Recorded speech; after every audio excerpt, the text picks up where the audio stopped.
শ্রীলঙ্কা সফরে টিম ইন্ডিয়ার নতুন হেড কোচ এবং নতুন ক্যাপ্টেন শ্রীলঙ্কাকে 43 রানে হারিয়ে দিয়েছে, অর্থাৎ 4+3=7 থালা ফর এ রিজন।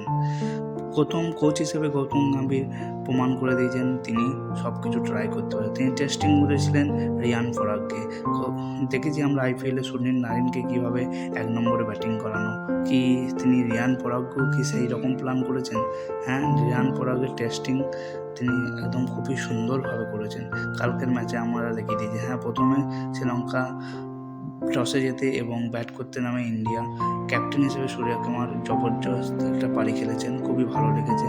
কিন্তু শ্রীলঙ্কা ব্যাট হাতে মনে হয়েছিল আমাদের সম্পূর্ণ ইন্ডিয়াকে হারিয়ে দেবে। তারা যাভাবে খেলছিল, মাত্র 140 রানে 1 উইকেট, পরে 30 রানে সমস্ত উইকেট করা পড়ে যায়, বাকি 9 উইকেট। আর রিয়ান পরাগের 100তম ওভার দারুণ বল করেছে এবং যার ফলে টিম ইন্ডিয়া সুন্দর একটা জয় হাসিল করে নিয়েছে। Congratulation team India.